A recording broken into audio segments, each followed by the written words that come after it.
ধরে নেওয়া হয় বাংলাদেশে ডায়াবেটিসে আক্রান্তের সংখ্যা 1,35,00,000। যদিও এই সংখ্যাটি আরও কতটা বেশি সেই সঠিক পরিসংখ্যান আমাদের কাছে নেই, কিন্তু ডায়াবেটিসের ক্ষেত্রে বলা হয় যে একটি মানুষের যদি ডায়াবেটিস হয় তিনি অসংখ্য রোগের জঞ্জালের মধ্যে আসলে আটকে যান। বাংলাদেশ এন্ডোক্রাইন সোসাইটি ও এসকে ফার্মাসিউটিক্যালস লিমিটেডের সৌজন্যে আমাদের যে বিশেষ আয়োজন হরমোন বার্তা, আজকের বিষয়ে আমরা দিয়েছি ডায়াবেটিস ও জটিলতা। এই বিষয়ে কথা বলতে আমাদের স্টুডিওতে উপস্থিত হয়েছেন স্বনামধন্য দুজন অতিথি। আমাদের সঙ্গে আছেন ডাক্তার এম সাইফুদ্দিন, সহযোগী অধ্যাপক এন্ডোক্রিনোলজি বিভাগ, ঢাকা মেডিকেল কলেজ হাসপাতাল। একই সঙ্গে স্যারের পরিচয়, তিনি বৈজ্ঞানিক সম্পাদক বাংলাদেশ এন্ডোক্রাইন সোসাইটি। সাথে আরও যুক্ত হয়েছেন doctor Syed Ajmal Mahmud, indoor medical officer, endocrinology বিভাগ, ঢাকা মেডিকেল কলেজ হাসপাতাল। আপনাদের দুজনকে স্বাগত জানাচ্ছি। আমি একেবারে শুরুতেই আপনার কাছে জানতে চাই যে আমরা কিডনি রোগের ক্ষেত্রেও যেটি দেখলাম বাংলাদেশে, যে আমরা আগে 1 দশক আগে বলতাম 2 কোটি মানুষ আক্রান্ত, এখন এটি 4 কোটি বলে ফেলছি। আবার আপনি জানেন যে এই কিডনি রোগের একেবারে পেছনের কলকাঠি নাড়ে আসলে ডায়াবেটিস, কিন্তু ডায়াবেটিসের এই সংখ্যাটা আমাদের কাছে বিশ্বাসযোগ্য হয় না।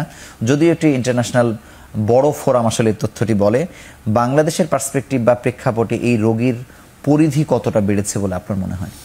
আপনি যে প্রশ্নটা করলেন কিডনিজনিত জটিলতা, তার একটা মূল কারণ কিন্তু ডায়াবেটিস। তো আপনি যে পরিসংখ্যানটা বললেন 1,31,00,000 বা 35,00,000, এটা ইন্টারন্যাশনাল ডায়াবেটিক ফেডারেশনের 2019-20 রিকমেন্ডেশন। আচ্ছা, আজ থেকে 4-5 বছর আগে। তো আমরা যা প্র্যাকটিস করছি বা আমরা যা রোগী দেখছি সরকারি হাসপাতালে, আমি ঢাকা মেডিকেল কলেজে কাজ করছি, আমার ধারণা বাংলাদেশে 15 থেকে 20% মানুষ আসলে ডায়াবেটিস এবং ডায়াবেটিস জনিত জটিলতায় আক্রান্ত। সুতরাং এই যে কিডনি রোগীদের একটা বিশাল চাপ, ডায়ালাইসিস বা ট্রান্সপ্লান্ট করা বা এই যে বিশাল কর্মযজ্ঞ চলছে, তার একটা মূল কারণ কিন্তু ডায়াবেটিস। এবং ডায়াবেটিসের এই বিশাল সংখ্যাটাই মূলত শুধুমাত্র কিডনি নয়, অন্যান্য জটিলতার ক্ষেত্রেও কন্ট্রিবিউট করছে। সেক্ষেত্রে আপনি তো নিশ্চিত যে এটি 1,31,00,000 না, বা অবশ্যই নয়। আমার ধারণা সেটা অন্তত 2 কোটি বেশি হবে আমার ধারণা। ডায়াবেটিস রোগের যদি আপনি প্রাদুর্ভাব বা এক্সাক্ট সংখ্যা যদি আপনি আমার কাছে জানতে চান, আমি সেটা 2 কোটি বেশি বলেই আপনাকে বলবো।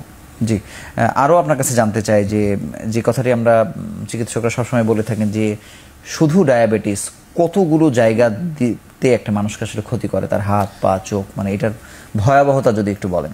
ধন্যবাদ। অনেক সময় রোগীদের আমরা সাধারণত যেটা বুঝিয়ে বলি সেটা হচ্ছে ডায়াবেটিস হলে আপনার মাথার চুল থেকে পায়ের পাতা পর্যন্ত প্রত্যেকটা অর্গান ড্যামেজ হতে পারে। সুতরাং ডায়াবেটিসে বিভিন্ন ধরনের জটিলতা হয়। আমরা যদি ব্রড হেডিংয়ে ভাগ করি, আমরা বলি যে মাইক্রোভাস্কুলার কিছু জটিলতা এবং কিছু ম্যাক্রোভাস্কুলার জটিলতা।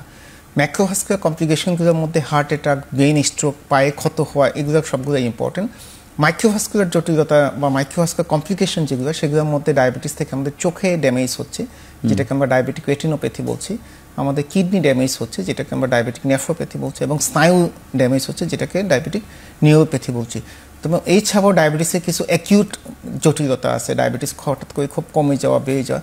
তো সবগুলো মিলিয়েই আসলে ডায়াবেটিসের জটিলতা, একটা বিশাল সংখ্যক জটিলতা কিন্তু ডায়াবেটিস থেকে হতে পারে। এবং আমি আপনাকে যেরকম বললাম যে ডায়াবেটিস বডি প্রত্যেকটা অর্গানকে ড্যামেজ করবে। তো কোন অর্গানে কী পরিমাণ ড্যামেজ করবে, সেটা ডায়াবেটিস কতদিন পর্যন্ত আছে, সুগার কতটুকু নিয়ন্ত্রিত থাকছে, ফ্যামিলি হিস্ট্রি, অন্য কোনো কোমোবিডিটি আছে কিনা, সবকিছু সমন্বিত একটা ফলাফল হচ্ছে। কিন্তু এই যে এতগুলো অঙ্গকে যে ধরছে ডায়াবেটিস তো অবশ্যই একটি নির্দিষ্ট মাত্রায় গেলেই এই অঙ্গগুলো ক্ষতিগ্রস্ত হয়ে থাকে, কিন্তু এটার কি কোনো পর্যায়ক্রমিক কোনো ব্যাপার আছে যে প্রথমে হাত আক্রান্ত হবে বা চোখ বা কিডনি, এরকম কোনো ব্যাপার কি আসলে আছে?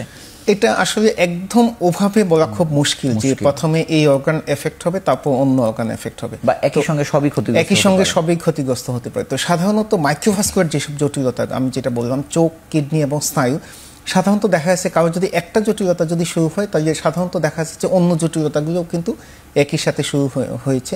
ম্যাক্রোভাস্কুলার জটিলতাগুলো হয়তো ভেরি করতে পারে, কেউ হয়তো প্রথমে হার্ট অ্যাটাক হচ্ছে, কারো ব্রেন স্ট্রোক হচ্ছে, কারো পায়ে ক্ষত হচ্ছে, কিন্তু মাইক্রোভাস্কুলার জটিলতাগুলো সাধারণত দেখা যাচ্ছে একই সময় বা পাশাপাশি সময় হচ্ছে সাধারণত। আপনাকে অসংখ্য ধন্যবাদ। ডাক্তার আজমল, আপনার কাছে জানতে চাই যে আপনি একজন ইনডোর মেডিকেল অফিসার, এই ইনডোর মেডিকেল অফিসার ডায়াবেটিসের ক্ষেত্রে কোন ম্যানেজমেন্টের, মানে কোন কাজগুলো আপনি করেন আসলে হাসপাতালে?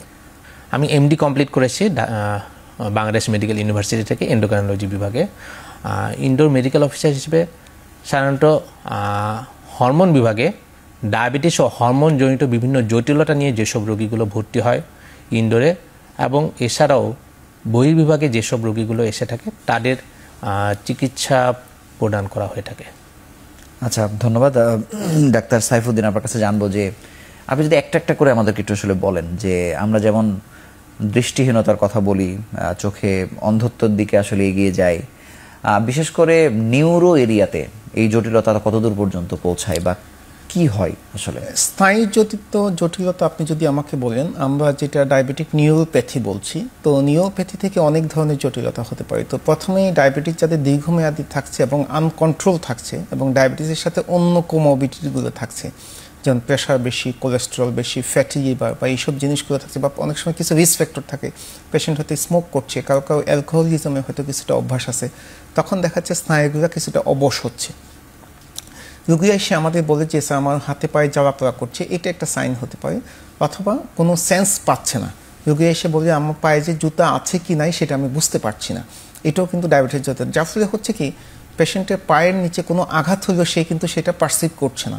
যার ফলে অনেক রোগী আমরা এমনও দেখেছি, ওই যে জুতার মধ্যে যে অত একটা সুই অথবা একটা ছোট পাথরের কণা ঢুকেছে, তার পায়ে যে ক্ষত হয়ে গেছে সেটা সে প্রথম দিকে টের পায় না। যখন কিছুটা অ্যাডভান্স পর্যায়ে আসে তখন এটা সে টের পায়, এবং তখন দেখা যাচ্ছে ক্ষেত্র বিশেষে কোনো ক্ষেত্রে এই ডায়াবেটিসে এসে পা-জনিত জটিলতায় কারো পাও কেটে ফেলতে হচ্ছে। সুতরাং এটাই হচ্ছে ডায়াবেটিসের জটিলতা, ক্ষত হতে পারে সেন্সেশন কমে যাওয়ার জন্য, এবং আলটিমেটলি পা কাটা। এবং এখন দেখা যাচ্ছে সারা পৃথিবীতে প্রতি 10 সেকেন্ডে একজন মানুষের পা কাটা যাচ্ছে শুধুমাত্র অনিয়ন্ত্রিত ডায়াবেটিসের জন্য। আগে যেটা রোড ট্রাফিক অ্যাক্সিডেন্টের জন্য সবচেয়ে কমন ছিল অ্যাম্পুটেশন, আমরা যেটা বলছি পা কেটে ফেলা, এখন সেটা দেখা যাচ্ছে ডায়াবেটিস সে স্থান দখল করেছে। বাংলাদেশে ডায়াবেটিসের যত আলোচনা আসলে হয়, এই আলোচনা অন্য রোগের ক্ষেত্রে কম্পারেটিভলি আসলে কম হয়। তো এত আলোচনার পরেও তো আমরা আসলে মানুষদেরকে সচেতন করতে পারছি না, সবাই তো ধরাও পড়ছে না বা কাছে আসছেও না চিকিৎসকদের। সেক্ষেত্রে যারা এখনো আপনাদের কাছে প্রথম পর্যায়ে ডায়াবেটিস নিয়ে আসছে, তাদের মাত্রাটা আসলে কত দেখেন আপনি? ধন্যবাদ। আপনি যেটা বললেন সেটা হচ্ছে আনডায়াগনোজ ডায়াবেটিস। বাংলাদেশে যে এই যে 1,31,00,000 বা 35 লক্ষ মানুষের ডায়াবেটিস, তার অর্ধেক মানুষই কিন্তু জানে না যে তার ডায়াবেটিস আছে। তো এটা কেন জানে না, সেটা হচ্ছে কখনো সে প্রয়োজন মনে করে নেয় যে পরীক্ষা করা দরকার। এখনকার রিকমেন্ডেশনে আমরা যেটা ফলো করি, প্রত্যেক মানুষকে 20 বছর বয়সের পরেই প্রতি বছর অন্তত একবার তার ডায়াবেটিস। আগে আমরা 30 বলতাম, এখন 20 এখন আমরা 20 বছর পর বলছি, কারণ এখন এভারেজ বাংলাদেশে ডায়াবেটিস নির্ণয়ের বয়স হচ্ছে 25। রোগীরা অনেক সময় আমাকে জিজ্ঞেস করে যে স্যার এত অল্প বয়সে ডায়াবেটিস, এটা কি খুবই কমন? আমাদের দেশে এখন এভারেজ আপনি যদি বলেন যে ধরনের রোগীদের ডায়াবেটিস ধরা পড়ছে নতুন, তাদের এভারেজ বয়স কত, সেটা 25 থেকে 26 বছর। আমি সাধারণত 20 বছর পর হয়েই আমি রোগীদের বলি বছরে অন্তত একবার ডায়াবেটিস পরীক্ষা করবেন। আর তার কম বয়সেও বলি যেসব বাচ্চা ওভারওয়েট থাকছে, এবং এটা খুবই অ্যালার্মিং যে বাচ্চারা ক্লাস 3, ক্লাস 4, ক্লাস 5-এ পড়ছে, এই 10, 12, 14 বছর বয়স ওভারওয়েট এবং ডায়াবেটিস, এটা কিন্তু খুবই কমন হয়ে দাঁড়িয়েছে আমাদের এখানে। তো আপনি আমাকে মাত্রা যদি জিজ্ঞেস করেন, আমরা খালি পেটে আমরা এমনও দেখেছি, যেমন আমি গত পরশুদিন একজনকে দেখলাম খালি পেটে 31, ভরা পেটে 42। সে কিন্তু কখনো এসে বললো যে স্যার আমার ফ্যামিলিতে কারো ডায়াবেটিস আছে বলে আমার জানা নেই, আমারও ধারণা আমার কখনো ডায়াবেটিস নাই। কিন্তু একটু উনি বললো যে আমার একটু ঘন ঘন প্রস্রাব হচ্ছে, সেই জন্যই একজন আমাকে বললো যে তুমি ডায়াবেটিস পরীক্ষা করো, সেটা পরীক্ষা করে আমার ধরা পড়লো। সুতরাং এই যে স্ক্রিনিং এবং স্ক্রিনিং বিষয়ের পরে প্রত্যেককে বলতে হবে প্রতি বছর অন্তত একবার আপনি ডায়াবেটিস পরীক্ষা করবেন, তাই কিন্তু কোনো রোগী আনডায়াগনোজ থাকবে না। কারণ একটা বড় সংখ্যক রোগী আমরা পাচ্ছি যাদের অলরেডি ডায়াবেটিস জনিত বিভিন্ন জটিলতাতে তারা আক্রান্ত হয়ে গেছে অলরেডি। সুতরাং এটা খুবই অ্যালার্মিং, এবং আমাদের মতো মধ্য আয়ের দেশের জন্য এটা খুবই ব্যয়বহুল, এবং এটা আমাদের অর্থনৈতিক বিশাল চাপ বলে আমরা মনে করি। ডাক্তার আজমল, আপনার কাছে জানতে চাই যে বর্ডার লাইন আমরা কোনটাকে আসলে ধরি, বা পরীক্ষা নিরীক্ষা একেবারে প্রাইমারি আমরা কোথায় করব, কনফার্ম হওয়ার জন্য আসলে কোথায় যাব, বা কত হলে আমরা বুঝবো যে আমি ডায়াবেটিসের এই জঞ্জালের ভিতরে পড়ে গেছি? জি, অসংখ্য ধন্যবাদ আপনার এই প্রশ্নের জন্য। আসলে ডায়াবেটিস পরীক্ষার জন্য যেটা পরীক্ষাটা করা হয় ওরাল গ্লুকোজ টলারেন্স টেস্ট, অর্থাৎ রোগী অথবা যিনি পরীক্ষা করবেন উনি সারা রাত না খেয়ে থাকবেন, সকাল 8টা থেকে 9টার মধ্যে উনি খালি পেটে রক্ত জমা দিবেন। এরপর 75 গ্রাম গ্লুকোজ পানির মধ্যে গুলিয়ে খাবেন। এরপর 2 ঘন্টা পরে আবার রক্তটার পরীক্ষা করা হবে, ব্লাড সুগার কত আছে। এইখানে ডায়াবেটিস বলবো যখন খালি পেটে অর্থাৎ ফাস্টিং 7.1 অথবা 7.1 অথবা তার বেশি, আর 2 ঘন্টা পরে এটা 11-র বেশি, তখন। আর খাওয়ার যদি পরে 11-র বেশি, খাওয়ার পরে 11-র বেশি 2 ঘন্টা পরে। আর যদি এই ভ্যালুটা ফাস্টিং থাকে 5.6 থেকে 7.1 এর মাঝে, অথবা 2 ঘন্টা পরে যেই ব্লাড সুগার ভ্যালু ওটা 7.8 থেকে 11.1 এর মাঝে, তখন সেটা আমরা বলতেছি প্রি ডায়াবেটিস অথবা বর্ডার লাইন ডায়াবেটিস যেটাকে আপনি বলেন। সেই ক্ষেত্রে রোগীকে অবশ্যই ওনাকে লাইফস্টাইল বা জীবনযাপন এবং খাদ্যাভ্যাস পরিবর্তন করতে হবে, যাতে এখান থেকে দ্রুত ডায়াবেটিসের দিকে না যায়। এবং আরেকটি বিষয় এখানে বিবেচ্য যে প্রি ডায়াবেটিস অবস্থাতেই কিন্তু ম্যাক্রোভাস্কুলার জটিলতা, অর্থাৎ বড় বড় রক্তনালী যেসব জটিলতা, হৃদরোগ, স্ট্রোক, এগুলো ঝুঁকি কিন্তু ডায়াবেটিস রোগী যেরকম ঠিক ওইভাবে বাড়তি থেকে থাকে। এক্ষেত্রে বিশেষ সতর্কতা অবলম্বন করতে হবে। আরেকটি বিষয় আপনার কাছে জানতে চাই যে যারা আসলে হাসপাতাল পর্যন্ত গেলেন না বা এখনো যাননি, ওই রাস্তাঘাটে যেটি দেখলেন একটা ছোট একটা টেস্ট করে ফেলেন স্ট্রিপের মাধ্যমে আর কি, সেক্ষেত্রে কি খাওয়ার আগে পরের কোনো বিষয় আছে কিনা, বা সেখানে কত দেখলে অন্তত তার কনফার্মেশনের জন্য আসলে আবার হাসপাতালে যাওয়া উচিত? আসলে স্ট্রিপে যেটা দেখা হয় সেটা আসলে ডায়াবেটিস রোগ নির্ণয়ের জন্য আসলে সাধারণত দেখা উচিত না, ল্যাবে গিয়ে পরীক্ষা করতে হবে। কিন্তু 7-8 এরকম থাকলে তেমন কোনো অসুবিধা নেই আর কি। স্ট্রিপে যদি রোগ নির্ণয়ের জন্য আসলে মেইনলি স্ট্রিপে যেটা করা হয় যে যাদের ডায়াবেটিস আসে তাদের ডায়াবেটিস নিয়ন্ত্রণের জন্য কীরকম থাকা লাগবে সেটা স্ট্রিপে দেখা হয়। কিন্তু ডায়াবেটিসটা ধরার জন্য বা যার প্রথম ডায়াবেটিস ধরা পড়তেছে তার ক্ষেত্রে ল্যাবে গিয়ে পরীক্ষাটা করাটাই উচিত।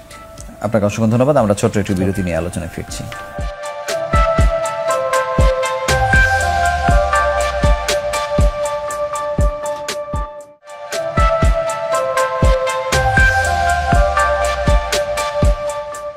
ডাক্তার এম সাইফুদ্দিন, আপনার কাছে জানতে চাই যে ডায়াবেটিসকে যেমন আমরা মহামারীর পর্যায়ে চলে গেছে আমরা বলি, কিডনি রোগের ক্ষেত্রেও একই আলোচনা।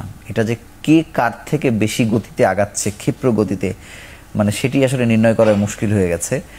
একেবারে শুরুতে আপনাকে বলছিলাম যে 2 কোটির কিডনি রোগী 4 কোটিতে পৌঁছে গেছে। সেক্ষেত্রে ডায়াবেটিসের ভূমিকা কতটা বেশি? অশেষ ধন্যবাদ। ডায়াবেটিসের ভূমিকা অনেক বেশি, কারণ দেখা যাচ্ছে আগে কিডনি রোগে বিভিন্ন কারণে কিডনি ড্যামেজ হতো, বা যেসব পেশেন্টগুলো ডায়ালাইসিস পাচ্ছে অথবা ট্রান্সপ্লান্টেশন পাচ্ছে, বিবিধ কারণ তার জন্য দায়ী। কিন্তু এখনকার প্রেক্ষাপটে দেখা যাচ্ছে মূলত ডায়াবেটিস একটা মোস্ট ইম্পর্টেন্ট, কারণ 90% ক্ষেত্রে যাদের ট্রান্সপ্লান্টেশন দরকার হচ্ছে এবং যাদের ক্ষেত্রে ডায়ালাইসিসের দরকার হচ্ছে, দেখা যাচ্ছে একটা মূল কারণ হচ্ছে ডায়াবেটিস। সুতরাং অবশ্যই ডায়াবেটিসটা এই ক্ষেত্রে খুবই ইম্পর্টেন্ট। এবং আমাদের দেশের জন্য সবচেয়ে বড় জটিলতা হলো আনডায়াগনোজ ডায়াবেটিস। ডায়াবেটিস রোগী কিডনি ড্যামেজ হয়ে পায়ে পানি আসার পরেই প্রথমবার রোগী বুঝতে পারছে যে আমার পরীক্ষা নিরীক্ষা করা উচিত, তখন কিডনি ড্যামেজ সাথে ডায়াবেটিস ধরা পড়ছে। তখন রোগী এসে আমাদের কাছে বলছে যে স্যার আমার তো ডায়াবেটিস এবার নতুন ধরা পড়লো। কিন্তু যেই রোগী অলরেডি কিডনি ড্যামেজ হচ্ছে বা কিডনি মার্কার যেগুলো ক্রিয়েটিনিন বা মাইক্রোঅ্যালবুমিন বা কিডনির যেসব পরীক্ষা আমরা করি, এটা ইন্ডিকেট করে রোগী হয়তো লম্বা সময় ধরে ডায়াবেটিসটা আনকন্ট্রোল ছিল, রোগী কখনো পরীক্ষা করেন নাই, বা রুটিন হেলথ চেক আপ আমরা যেটা সাধারণত রোগীদের বলি বছরে অন্তত একবার ডায়াবেটিস, লিভার, কিডনি, হিমোগ্লোবিন বা কিছু রুটিন পরীক্ষা করা উচিত। কিন্তু আমাদের দেশে যেহেতু আমাদের হেলথ ইন্স্যুরেন্স সিস্টেম কভারেজ হচ্ছে না, রোগী আউট অফ পকেট নিজের টাকা দিয়ে পরীক্ষা নিরীক্ষা করছে, যার ফলে অনেককে আপনি পাবেন 3-4 বছর পর্যন্ত হয়তো কোনো পরীক্ষা করছে না বা কোনো কারণে হয়তো সে এদিকে ইন্টারেস্টেড না, যার ফলে দেখা যাচ্ছে যে এই ডায়াবেটিস এবং কিডনিজনিত জটিলতা নিয়েই মূলত আমাদের কাছে প্রথমে ডায়াবেটিস থেকে যাদের কিডনি বিকল হয় তাদের ডায়াবেটিসের মাত্রা কোন পর্যায়ে? এটা আসলে এক্সাক্ট ওভাবে বলা মুশকিল। কারো কারো দেখা যাচ্ছে যে খুব বেশি না, কিন্তু সেটা লম্বা সময় পর্যন্ত থাকছে, যার ফলে তার কিডনি ড্যামেজ হচ্ছে। কারো কারো ডায়াবেটিস হয়তো অনেক বেশি থাকছে, কিন্তু সেটা হয়তো 6 মাস 1 বছরই দেখা গেলো যে কিডনি ড্যামেজ করছে। এবং এই ক্ষেত্রে কিছু জেনেটিক ফ্যাক্টর, ফ্যামিলি হিস্ট্রি এবং অনেক কিছুই আসলে ফ্যাক্টর জড়িত সেই ক্ষেত্রে। সুতরাং এটা বলা খুব মুশকিল যে আসলে কতদিন পর বা কি মাত্রায় ডায়াবেটিস থাকলে কতদিন পর আসলে কিডনি ড্যামেজ হবে। ধন্যবাদ। ডাক্তার আজমল, আপনার কাছে জানতে চাই যে হাসপাতালে ভর্তি হতে হয় বা ঢাকা মেডিকেল কলেজের সিনারিও কি? আপনাদের ডায়াবেটিস রোগীদের জন্য শয্যা কীরকম, বা কারা ভর্তি থাকতে পারছেন বা আপনারা শয্যা দিতে পারছেন না, মানে পরিস্থিতি কীরকম? জি, অসংখ্য ধন্যবাদ। আমাদের হরমোন বিভাগে ঢাকা মেডিকেল কলেজ হসপিটালে পুরুষ ওয়ার্ডে বেড আছে 12টি বেড এবং মহিলা ওয়ার্ডে বেড আছে 12টি বেড। আমাদের এখানে সাধারণত কম অনেক। জি, অবশ্যই কম, যেরকম দরকার বা সেই তুলনায় অবশ্যই অপ্রতুল। তবু আমরা সীমিত সামর্থ্যের মধ্যে সর্বোচ্চ চেষ্টাটাই করে যাচ্ছি। এবং এখানে ডায়াবেটিস জনিত জটিলতা নিয়ে বহু রোগী ভর্তি থাকেন এবং তাদেরকে আমরা ডায়াবেটিসের এডুকেশন এবং সম্পূর্ণ চিকিৎসার মাধ্যমে সম্পূর্ণ সুষ্ঠুভাবে যাতে জীবনযাপন করতে পারেন সেইভাবেই ব্যবস্থা নিচ্ছি আমরা। ডাক্তার সৈয়দ আজমল, আপনার কাছে জানতে চাই যে ডায়াবেটিক সমিতি যেমন একটি মডেল প্রক্রিয়া চালু করেছে আর কি, কাউন্সেলিং থেকে শুরু করে কোথায় আসবে, কি খাবে, মানে মানুষ মনে করে যে আমার ডায়াবেটিস হয়েছে, আমি বারডেমে গেলে বা সেখানে আমি একেবারে আইডিয়াল ট্রিটমেন্টটা পাবো, এটি মানুষের ধারণা। ঢাকা মেডিকেল কলেজ, আমরা তো জানি যে এখানে চিকিৎসক নার্সের ব্যাপারে গভর্নমেন্টের যত গুরুত্ব অন্য লেয়ারে আসলে আমরা গুরুত্ব আসলে দিই না, সেটা নিউট্রিশনিস্ট বলি বা কাউন্সিলর বলি, এগুলো তো আসলে নাই। মানে আপনাদেরকে কীরকম ঝামেলার ভিতরে পড়তে হয় বা মানে ওই পূর্ণাঙ্গ ট্রিটমেন্টটা আসলে এই মেডিকেল কলেজগুলোতে আসলে কিভাবে নিশ্চিত হচ্ছে? হ্যাঁ, ধন্যবাদ। ডাক্তার আজমল যেটা বললো, ঢাকা মেডিকেল কলেজে এন্ডোক্রাইনোলজি ডিপার্টমেন্টে আমাদের 24টা বেড, যেখানে মূলত ডায়াবেটিস এবং ডায়াবেটিস জটিলতা এবং সাথে অন্যান্য হরমোন রোগী ভর্তি থাকছে। আউটডোরে আমরা প্রতিদিন 150 থেকে 200 পেশেন্ট আমাদের আউটডোরে আসে। সপ্তাহে শুক্রবার ছাড়া সপ্তাহে 6 দিন আমরা আউটডোর মেনটেন করছি এবং প্রতিদিন 150 থেকে 200 এইভাবে প্রতিদিন রোগীর সংখ্যা ক্রমান্বয়ে বাড়ছে। দ্বিতীয় হলো, আপনি যেটা জিজ্ঞেস করলেন, আমাদের কিন্তু ডায়াবেটিস এডুকেশন বা রোগীদের বোঝানো যে ডায়াবেটিস আসলে কী, যারা ইনসুলিন পাচ্ছে কীভাবে ইনসুলিন দিতে হবে, খাবার দাবার ওষুধ কীভাবে খেতে হবে, এটার জন্য আমাদের প্রতিদিন সকালে ডায়াবেটিক এডুকেশন ক্লাস হচ্ছে। সেটা আনুমানিক ঘণ্টাখানিক পর্যন্ত যে কোনো রোগী সপ্তাহের যে কোনো দিন সকাল 9টা থেকে 10টায় ঢাকা মেডিকেল কলেজের এন্ডোক্রাইনোলজি বহির্বিভাগে আমাদের নতুন বিল্ডিংয়ের নিচতলা 102 নম্বর রুমে আমরা সেটা এডুকেশন এডুকেটর যারা তারা নিচ্ছেন ক্লাস, আপনারা নিচ্ছেন না? ঢাকা মেডিকেলের ক্ষেত্রে আমাদের এমডি অথবা এফসিপিএস ফাইনাল পার্টের যেসব স্টুডেন্ট আছে তারাই, তাদের একটা রোস্টার আছে, তারাই মূলত এই ডায়াবেটিক এডুকেশনটা মেনটেন করছে। এছাড়া আমাদের ওপিডিতে নার্স আছে, 2 জন নার্স আছে, তাদের কাজ হচ্ছে ইনসুলিন কিভাবে প্রয়োগ করতে হয় সেটা রোগীদের শেখাচ্ছে, প্লাস আমাদের ফাইনাল পার্টের স্টুডেন্ট যারা তারাও কিন্তু শেখাচ্ছে। সুতরাং আমরা একটা প্রেসক্রাইবড একটা খাওয়া দাওয়ার চার্ট একটা দিয়ে দিচ্ছি রোগীদের, প্রেসক্রিপশন দিচ্ছি, খাবার দাবার চার্ট দিচ্ছি এবং ডায়াবেটিক এডুকেশন প্রোভাইড করছি। সুতরাং আপনি যেটা বললেন যে বাংলাদেশ ডায়াবেটিক সমিতিতে যে ধরনের সার্ভিস দিচ্ছে, আমরা ঢাকা মেডিকেল কলেজে সার্ভিসও দিচ্ছি। তো কারো যদি চোখে জটিলতা, স্নায়ুর জটিলতা বা অন্য কোনো বিভাগের পরামর্শ যদি দরকার হয়, আমরা সংশ্লিষ্ট বিভাগে রেফার করি, সেই সাজেশনটুকু আমরা নিচ্ছি। আর বাংলাদেশ এন্ডোক্রাইন সোসাইটি, আজকে যাদের আমন্ত্রণে আমরা আসলাম এখানে, বাংলাদেশ এন্ডোক্রাইন সোসাইটিও সারা বাংলাদেশে বিভিন্ন পর্যায়ে, এবং আমাদের কিন্তু ইনসুলিন গাইডলাইন আছে চিকিৎসকদের জন্য, আচ্ছা, যে ইনসুলিন কখন দিতে হবে, কি ডোজে দিতে হবে, সেটা কিন্তু বাংলাদেশ এন্ডোক্রাইন সোসাইটি সারা দেশে বিভিন্ন সায়েন্টিফিক প্রোগ্রামের মাধ্যমে চিকিৎসকদের আপডেট করছে এবং ইনসুলিন, মুখে ওষুধ সহ ডায়াবেটিসের অত্যাধুনিক যেসব চিকিৎসা রোগী পাওয়া অধিকার রাখে বা আমাদের দেশে অ্যাভেলেবল, তারা কিন্তু চিকিৎসকদের নিয়মিত আপডেট করে যাচ্ছে। ধন্যবাদ। ডাক্তার আজমল, আপনার কাছে জানতে চাই যে অন্যান্য যত অঙ্গকেই এফেক্ট করে ডায়াবেটিস, অনেক সময় বোঝা যায় না, সিমটম নাই, কিন্তু চোখের ক্ষেত্রে ব্যাপারটা কি এরকম না যে তিনি তো আসলে দেখতে পাবেন না বা চোখ ঝাপসা হচ্ছে বা কোনো না কোনোভাবে উনি ক্ষতিগ্রস্ত হচ্ছেন, এটি বুঝতে কেন দেরি হয়? বা ডায়াবেটিস নিয়ে যেই আপনাদের কাছে আসুক না কেন, আপনারা প্রাইমারি চেক আপ হিসেবে তার চোখ পরীক্ষা করতে বলেন কিনা? ডায়াবেটিস যেমন বিভিন্ন অঙ্গ প্রত্যঙ্গের ক্ষতি করে, ঠিক তেমনি চোখেরও ক্ষতি করে, এবং চোখের ক্ষতিতে দৃষ্টিশক্তি কমে যাওয়া এটা একটু পরের লক্ষণ, প্রথম দিকে ওরকম কোনো লক্ষণ নাও থাকতে পারে। চোখের ক্ষতিটা হয়ে থাকে সাধারণত মাইক্রোভাস্কুলার কমপ্লিকেশন হিসেবে, অর্থাৎ চোখের ছোট ছোট রক্তনালীগুলো যখন আক্রান্ত হয়ে থাকে তখন এই সমস্যাটা দেখা দেয়। এই ক্ষেত্রে এখান থেকে অন্ধত্ব পর্যন্ত যেতে পারে, এবং এইসব জটিলতার মধ্যে বেশ কয়েকটি রয়েছে।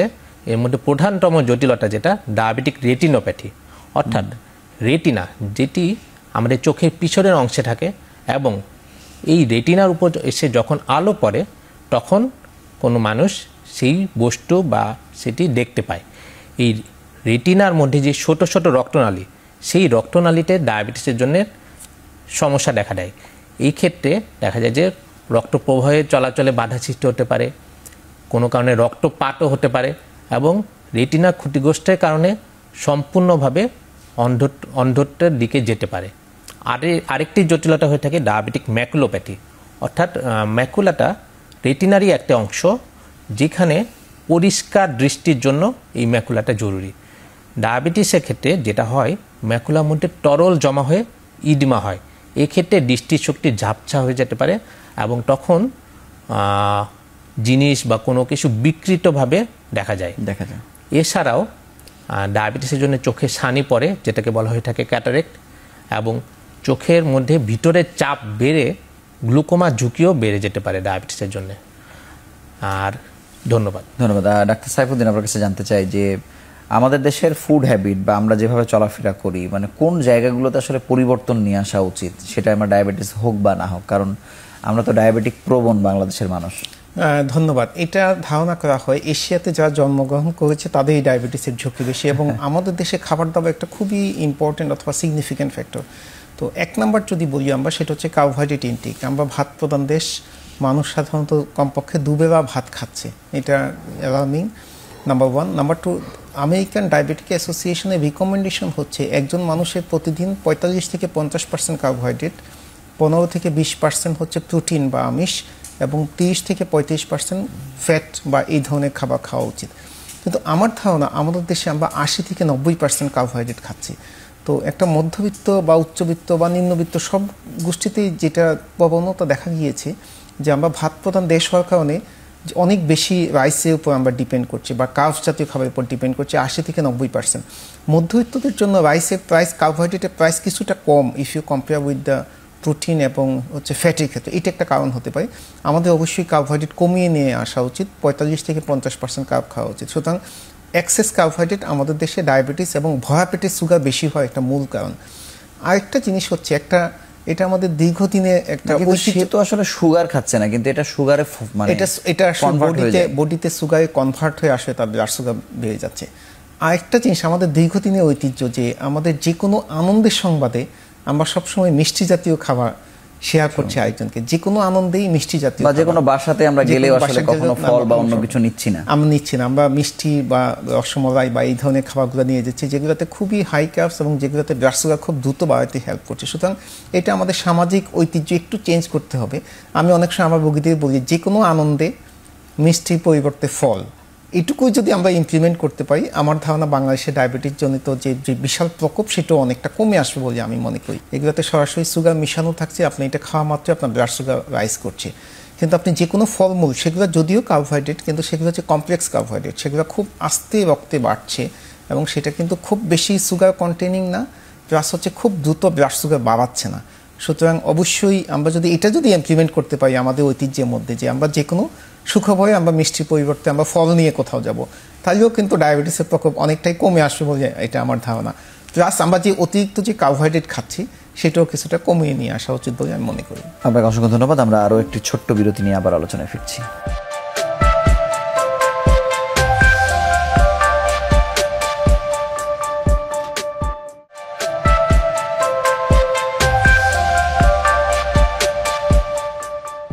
ডাক্তার এম সাইফুদ্দিন, আমি আরও কিছু বিষয় জানতে চাই যে আমাদের মানুষের মধ্যে যে সচেতনতা সৃষ্টি হয়েছে যে চায়ে চিনি খেলে ডায়াবেটিস হয়ে যাবে, এটি একটি ভালো দিক। অনেকেই হয়তো খাচ্ছেন না, চিনি ছাড়া খাচ্ছেন, কিন্তু ওই চিনির ব্যাপারে তিনি যতটুকু সতর্ক, ভাতের ব্যাপারে ততটুকু সতর্ক কিনা, হাঁটার ব্যাপারে তত সতর্ক কিনা, বা অন্যান্য বিষয়গুলো তিনি মাথায় নিচ্ছেন কিনা, বা তিনি কখনো চিন্তা করছেন কিনা যে আমার পরিবারের কেউ একজন ডায়াবেটিক, আমাকেও আসলে আগেই পরীক্ষা নিরীক্ষা করতে হবে, এই জায়গাতে কতটা গ্যাপ আছে? ধন্যবাদ। এটাতে আসলে রোগীদের পারসেপশনে আসলে অনেক গ্যাপ। আমরা চায়ের ক্ষেত্রে চিনির ব্যাপারে যতটুকু সতর্ক থাকছি, কিন্তু দেখা গেলো যে কার্বোহাইড্রেট যেটা বাড়তি খাচ্ছি বা যে ভাত খাচ্ছি সেটাতেও কিন্তু সুগার বাড়ছে, সেটার ক্ষেত্রে আমরা খুব বেশি সতর্ক হচ্ছি না। সুতরাং অবশ্যই এইদিকে অবশ্যই আমাদের খেয়াল রাখা উচিত। আর মনে রাখতে হবে ডায়াবেটিসে কার্বোহাইড্রেট ইনটেকের সমন্বিত ফলাফল, আপনি প্রতিদিন কতটুকু ভাত খাচ্ছেন বা অন্যান্য কোনো কার্বস খাচ্ছেন কিনা, চায়ের সাথে চিনি খাচ্ছেন কিনা, সব কিছু মিলিয়ে কিন্তু। সুতরাং চায়ে চিনি খাচ্ছেন না, ইটস এ গুড থিং, কিন্তু আমাদের অন্যান্য দিকগুলো তো খেয়াল রাখা উচিত। এবং এটার সাথে শুধুমাত্র খাবার দাবারের উপর ফোকাস করলে হবে না। আগে ডায়াবেটিসের চিকিৎসা বলা হতো 3D, ডায়েট, ড্রাগ এবং ডিসিপ্লিন। ডায়েট মানে খাবার দাবার, ড্রাগ মানে কিছু মেডিকেশন, ডিসিপ্লিন মানে হচ্ছে একটা নিয়মকানুন।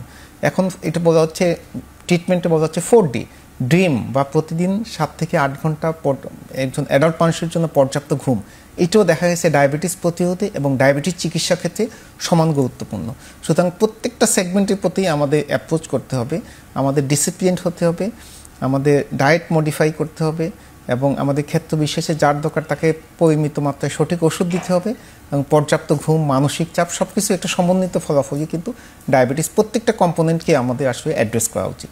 ধন্যবাদ। ডাক্তার আজমল, আপনার কাছে জানবো যে ডায়াবেটিস রোগীদের যে পরামর্শগুলো আসলে দেয়া হয় আক্রান্ত হবার পরে বা কনফার্ম হবার পরে, তারা কতটুকু আসলে মানেন বা মানতে চাইলে মানে উনি কতটা রিস্ক ফ্রি হন, সেই আশার দিক আসলে কি? এইসব ক্ষেত্রে ওনারা অতটা গুরুত্বপূর্ণভাবে গুরুত্ব সহকারে নেন না। দেখা যায় যেভাবে ডায়াবেটিস এডুকেশন এবং খাদ্যাভ্যাস, জীবনযাত্রার নিয়ম, ব্যায়াম যেগুলো করতে বলা হয়, খুব কম সংখ্যক রোগী কিন্তু সেটা মেনে চলেন। কিন্তু যদি উনি মেনে চলতে পারেন, সেক্ষেত্রে দেখা যাবে ডায়াবেটিস জনিত যেসব জটিলতাগুলো বলা হলো, মাইক্রোভাস্কুলার অনেকাংশেই কমানো সম্ভব। এবং ডায়াবেটিস জনিত তীব্র জটিলতা, যে হাইপোগ্লাইসেমিয়া বা ডায়াবেটিক কিটোঅ্যাসিডোসিস, এইসব জটিলতাও কিন্তু কমানো সম্ভব। ধন্যবাদ। এম সাইফুদ্দিন, আপনার কাছে জানবো যে ডায়াবেটিসের সঙ্গে যেহেতু আপনাদের সাবজেক্টটা ওতপ্রোতভাবে জড়িত হরমোনের সাথে আর কি, মানে ডায়াবেটিসের সাথে হরমোনের রোলটা কি পুরোটাই নাকি আসলে কত অংশ, মানে এই ক্লাইম্যাক্সটা একটু বুঝতে চাই।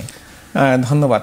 আসলে ডায়াবেটিস নিজেই একটা হরমোন জনিত রোগ। এখানে প্যানক্রিয়াস বা অগ্নাশয় থেকে ইনসুলিন, গ্লুকাগন নামক বিভিন্ন হরমোন সিক্রেশন হয়। Insulin, glucagon, somatostatin.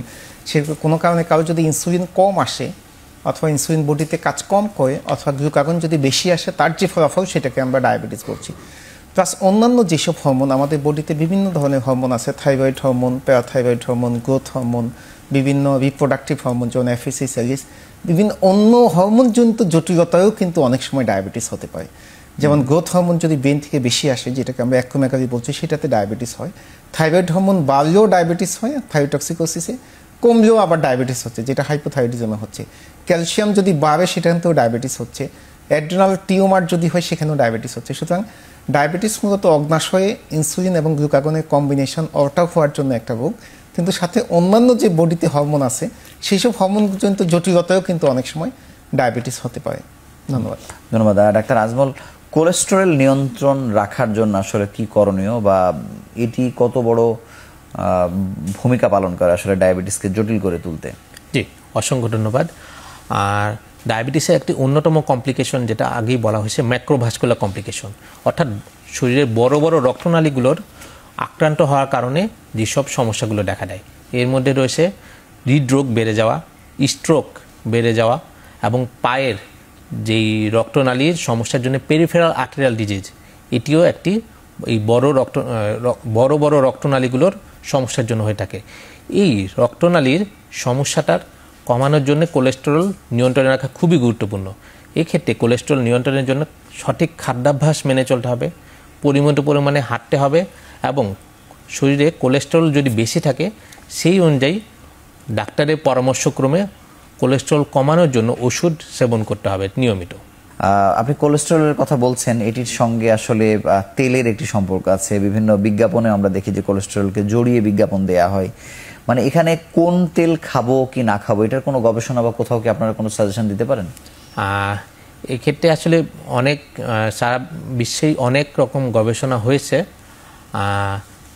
চেষ্টা করতে হবে যে স্যার যেটা বললেন, যে খাবারের মধ্যে, দৈনিক খাবারের মধ্যে তেলের পরিমাণ যথাসম্ভব কম রাখা যায় সেটি করা, এবং এক্ষেত্রে সূর্যমুখী তেল, অলিভ অয়েল, এগুলো অন্যান্য তেলের তুলনায় কিছুটা ভালো, কিন্তু তেল ওভারঅলি আসলে খারাপ। জি, ধন্যবাদ। ডাক্তার সাইফুদ্দিন, আপনার কাছে জানবো যে আমরা যদি একটু বাংলাদেশ এন্ডোক্রাইন সোসাইটি সম্পর্কে জানতে চাই, যে একটি সোসাইটিতে অনেক ধরনের কাজ, বিশেষ করে ডায়াবেটিস নিয়ন্ত্রণের ক্ষেত্রে আপনারা এক ধরনের যুদ্ধ করছেন এবং একটি অনেক শক্তিশালী আপনাদের পরিবার। আপনারা এই 25 সালের বাংলাদেশে এসে আরো কি নতুন নতুন এজেন্ডা সেট করছেন আর কি নিয়ন্ত্রণের ক্ষেত্রে, বা যেটি বাংলাদেশের ক্ষেত্রে সব থেকে বড় অসুবিধা যে রেজিস্ট্রির দিক থেকে আমরা খুবই পিছিয়ে, ক্যান্সারের ক্ষেত্রে আমরা বলি, ডায়াবেটিসের ক্ষেত্রে বলি, আমরা হয়তো অপেক্ষা করে থাকি যে সেই আইডিএফ বা বিদেশি কোনো মানে ইন্টারন্যাশনাল ফোরাম বললে সেটার আলোকে আমরা আসলে বাংলাদেশকে দেখি। এই জায়গা থেকে আমাদের বের হওয়া উচিত কিনা? অশেষ ধন্যবাদ। আপনি যে প্রশ্ন করেছেন সেটা খুবই পার্টিনেন্ট, এবং বাংলাদেশ এন্ডোক্রাইন সোসাইটি আজ থেকে 24-25 বছর আগে জন্ম, এবং বাংলাদেশ এন্ডোক্রাইন সোসাইটি প্রতি 2 বছর পর আমরা নতুন কমিটি হচ্ছে। এক্সিস্টিং যে কমিটি আমরা রান করছি, আমরা প্রতি বছর একটা অ্যানুয়াল কনফারেন্স করছি প্রতি বছর। এটা আমরা সাধারণত সারা বাংলাদেশের সব এন্ডোক্রাইনোলজিস্ট বা হরমোন বিশেষজ্ঞ অ্যাটেন্ড করছি। আমরা 2 থেকে 3 দিনের কনফারেন্স করছি এবং তাদের নলেজ আপডেট এন্ডোক্রাইনোলজি সেটা আমরা করছি। এটা একটা পার্সপেক্টিভ। সারা বাংলাদেশে বিভিন্ন জেলায়, উপজেলায় এবং বিভাগীয় শহরে আমরা বিভিন্ন সায়েন্টিফিক সেমিনার করছি, যেখানে চিকিৎসক এবং ইয়াং চিকিৎসকদের ক্ষেত্রে আমরা বিভিন্ন সায়েন্টিফিক নলেজ ডিসেমিনেট করছি। আমরা কিছু ট্রেনিং প্রোগ্রাম করছি, যেগুলো আমরা প্রতি মাসে 1টা থেকে 2টা ট্রেনিং প্রোগ্রাম আমরা প্রতি বছর মানে সারা বছরই চলতে থাকে ঢাকা এবং ঢাকার বাইরে, যে ক্ষেত্রে উদীয়মান অথবা নতুন চিকিৎসক যারা ইন্টার্ন করছে বা MBBS পাশ করে গ্রামে কাজ করছে, তাদের ক্ষেত্রে আমরা নলেজ আপডেট করছি। আর সাধারণ মানুষের সচেতনতার জন্য এই যেমন একটা টিভি প্রোগ্রাম আমরা প্রতি শুক্রবার দিন করছি, হরমোন বার্তা, বিভিন্ন বিষয় নিয়ে প্রতি সপ্তাহে কিন্তু এটা চলছে। যাতে এই যে একটা ডিসেমিনেশন, আমাদের একটা ফেসবুক পেজ আছে, সেখান থেকে আমরা সাধারণ মানুষদের অ্যাওয়ার করার জন্য বিভিন্ন ধরনের নলেজ ডিসেমিনেট করছি। বিভিন্ন ডেগুলো যেমন বিশ্ব ডায়াবেটিস দিবস, বিশ্ব থাইরয়েড দিবস, বিভিন্ন দিবসগুলো যেমন কিছুদিন আগে আমি করলাম ওমেন্স ডে, যে 8ই মার্চ, সেরকম বিভিন্ন দিবসেও আমরা কিন্তু সায়েন্টিফিক প্রোগ্রাম করছি, টিভিতে আলোচনা করছি, টক শো করছি, পত্রিকাতে কোপত্র বের হচ্ছে, এবং টেবিল ফোরাম ডিসকাশন হচ্ছে নিউজ পেপারগুলোতে। তো বাংলাদেশ এন্ডোক্রাইন সোসাইটি বিভিন্ন ফরম্যাটে চিকিৎসকদের মান উন্নয়ন এবং সাধারণ মানুষের সচেতনতা এবং যারা ডায়াবেটোলজিস্ট অথবা এন্ডোক্রাইনোলজিস্টে কাজ করছে তাদের post creation, promotion, institute establishment সব কিছু ক্ষেত্রে সমন্বিতভাবে আসলে একটা বিশাল কর্মযোগ্য সবসময় করে আসে বাংলাদেশ এন্ডোক্রাইন সোসাইটি। আপনাকে অসংখ্য ধন্যবাদ। আমরা আরও একটি বিরতি, অর্থাৎ শেষ বিরতি নিয়ে আবার আলোচনায় ফিরছি।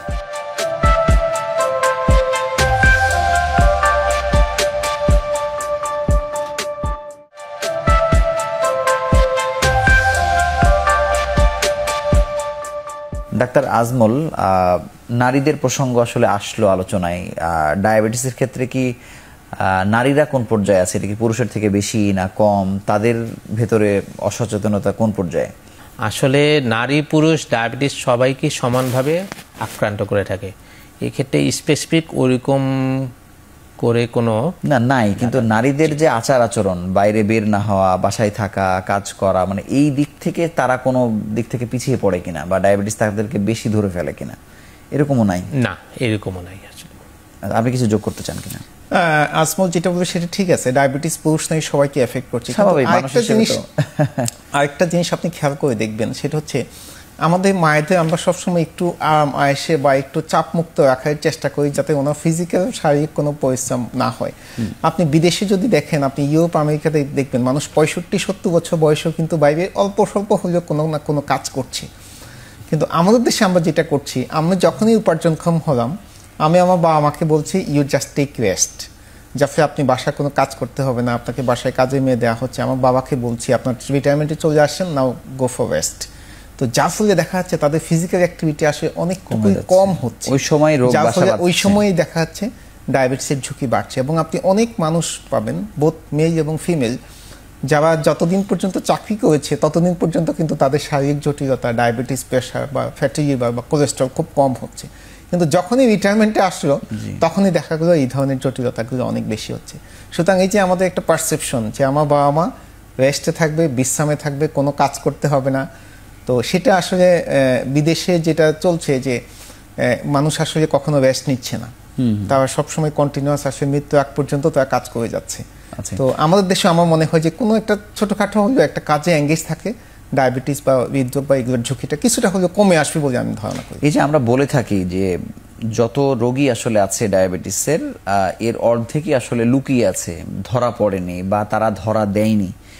মানে বাংলাদেশ এন্ডোক্রাইন সোসাইটি কি এই বিষয়টি চিন্তা করে যে এই লুকিয়ে থাকা রোগীদেরকে বের করার ক্ষেত্রে কোনো ক্র্যাশ প্রোগ্রাম বা আরো সহজলভ্য করা, ক্যাচমেন্ট এরিয়াতে গিয়ে ধরে ধরে মানুষের পরীক্ষা করা, বিভিন্ন ধরনের বড় বড় আয়োজন যে জায়গাগুলোতে হচ্ছে, বৈশাখ বা নানান কিছু, ওই জায়গাতেও সোসাইটির হয়ে বা রাষ্ট্রকে ওই দিকে এগিয়ে নিয়ে যাওয়া, যে এদেরকে আমরা কি করে বের করতে পারি? হ্যাঁ, ধন্যবাদ। বাংলাদেশ এন্ডোক্রাইন সোসাইটি আমরা ডায়াবেটিস স্ক্রিনিং প্রোগ্রাম, আমরা বছরে 5 থেকে 6টা ডায়াবেটিস স্ক্রিনিং প্রোগ্রাম করছি। আমরা নিজেদের আয়োজনেও করছি, বিভিন্ন সোসাইটির সাথে কোলাবোরেশনেও করছি। যেমন আমরা প্রেস ক্লাবে করেছি, আমরা অফিসার্স ক্লাবে করেছি, আমরা এনবিআরএ করেছি, আমরা বিভিন্ন বিসিএস ফোরামের সাথে কোলাবোরেশনের প্রোগ্রাম করছি। যেমন আমরা অফিসার্স, আমরা চাই যে আমাদের টেলিভিশনে একবার করেন। ইনশাআল্লাহ আমাদের সেরকম ইচ্ছা আছে বিভিন্ন মিডিয়া হাউসে গিয়ে স্ক্রিনিং করার জন্য। আমরা যেটা করি প্রতিদিন, মানে যেদিন আমরা প্রেস প্রোগ্রামটা নিচ্ছি বা স্ক্রিনিং প্রোগ্রাম নিচ্ছি, রোগীদের সকালে খালি পেটে আসতে বলি, আমরা ডায়াবেটিস চেক করি। ডায়াবেটিস চেক করে ইনস্ট্যান্ট তাদের ওজন এবং প্রেশার দেখে সাথে সাথে একটা চিকিৎসা এবং একটা খাওয়া দাওয়ার চার্ট দিচ্ছি। এবং আপনি শুনে খুবই অবাক হবেন, আমরা অফিসার্স ক্লাবে একটা প্রোগ্রাম করলাম, ওখানে আমরা প্রায় 500 জনকে ডায়াবেটিস স্ক্রিনিং করলাম। তার মধ্যে থেকে অন্তত 100 জন ধরা পড়লো যাদের নতুন ডায়াবেটিস। 100 জন, এটা খুবই অ্যালার্মিং। তার মানে যে 100 জনকে আমরা ধরলাম, তারা কিন্তু আগে জানতো না যে তাদের ডায়াবেটিস আছে কিনা। আমরা যখন খালি পেটে যখন গ্লুকোমিটার দিয়ে টেস্ট করছি, আজমলকে আপনি জিজ্ঞেস করেছিলেন, খালি পেটে যদি 6 বা তার চেয়ে বেশি পাই, এখন বলা হচ্ছে 5.6। খালি পেটে 5.6 বেশি হলেই সেটা কিন্তু প্রি ডায়াবেটিস বা ইম্পেয়ার্ড ফাস্টিং গ্লুকোজ ফর্মেটে ঢুকে যাচ্ছে। ওইসব ক্ষেত্রে আমরা কোনো ক্ষেত্রে আমরা তাকে গ্লুকোজ খেয়ে আবার পরীক্ষা করে রিকনফার্ম করছি। সুতরাং একটা বড় সংখ্যা, সুতরাং বাংলাদেশ এন্ডোক্রাইন সোসাইটি অনেক কাজ করছে, কিন্তু আমার ধারণা আমাদের আরও বেশি অ্যাক্টিভ হয়ে সারা দেশের বিভিন্ন প্রান্তিক পর্যায়ে আসলে এই ধরনের প্রোগ্রামগুলো নেওয়া উচিত। ধন্যবাদ। যাদের ডায়াবেটিস হয়নি বা একেবারে সুস্থ মানুষ, সব ঠিকঠাক মতো দিন যাপন করছে, মানে এই ঝামেলাটা এড়াতে একেবারে জীবনযাপন কেমন করা উচিত? জি, অসংখ্য ধন্যবাদ। পূর্বেই সাইফুদ্দিন স্যার বললেন যে যাদের বয়স 20 হয়ে গেছে তাদের প্রতি বছর একবার করে ডায়াবেটিসটা চেক করতে হবে। এবং খাদ্যাভ্যাস, খাদ্যাভ্যাস স্যার যেভাবে বললেন যে শর্করা, আমিষ এবং স্নেহের পরিমাণ সুষম খাদ্যে যেভাবে থাকা উচিত, মানে প্লেটটাকে একটা আইডিয়াল প্লেটে নিয়ে যাওয়া, আইডিয়াল প্লেট মেথড যেটা, ওইভাবে খেতে হবে। যে এবং শাকসবজি, ফলমূল প্রচুর পরিমাণে খেতে হবে। এবং শারীরিক পরিশ্রম, যেটা যে বাংলাদেশের মানুষজন খুবই দেখা যায় যে খুবই কম পরিশ্রম করে থাকেন, সেই ক্ষেত্রে হাঁটতে হবে, হাঁটা অথবা কোনো না কোনো ফর্মে শারীরিক ব্যায়াম করতে হবে। ধন্যবাদ ডাক্তার সাইফুদ্দিন। আমি শেষ প্রশ্ন হিসেবে আপনার কাছে জানতে চাই যে ডায়াবেটিসের চিকিৎসা তো একেবারে মানুষের নাগাল পর্যন্ত আছে, ওষুধটিও তার কেনা লাগছে না, মানে এই সুযোগ সুবিধা কি কি আসলে রোগীরা জানে না। অন্তত যাওয়া, পরীক্ষা করা, ওষুধটি নিয়ে খাওয়া, আবার শুধু ওষুধ খেলেই যে আমি ভালো থাকবো এই প্রবণতা থেকে বের হয়ে যাওয়া, এই ব্যাপারে আপনার বক্তব্য জানতে চাই। আসলে ডায়াবেটিসের চিকিৎসাটা একটা সমন্বিত চিকিৎসা।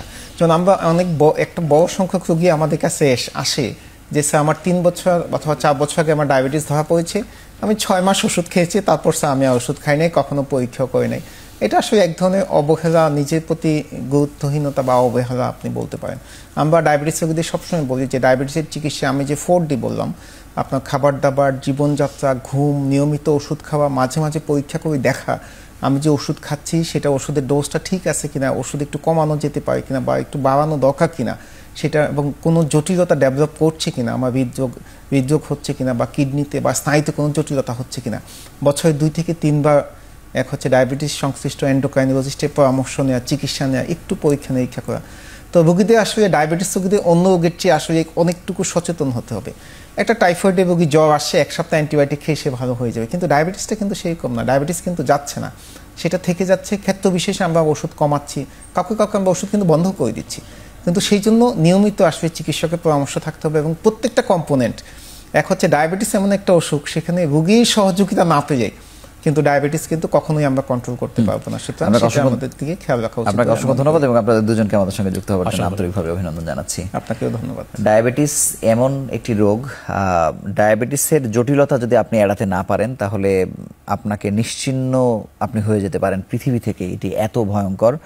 কিন্তু আমরা সবসময় গুগলে যখন যাচ্ছি বা ফেসবুকে ডায়াবেটিস নিয়ে কোনো কথা দেখলে এটি এত কমন যে আমরা সরিয়ে রাখছি, কিন্তু আপনি নিজেও জানছেন না এই ডায়াবেটিস আপনার প্রাণহানি ঘটাতে পারে। এই কারণে আজকেও যারা অনুষ্ঠানটি দেখছেন, অন্তত বয়স যাই হোক না কেন, এখন আমরা 20, 30, 40-এর ফ্রেমে না ফেলতে চাই। পরিবারে একটু দেখা কেউ ডায়াবেটিসে আক্রান্ত কিনা, এবং যদি আক্রান্ত নাও হয়ে থাকে একবার পরীক্ষা করে অন্তত জানুন যে আপনি কি অবস্থায় আছেন।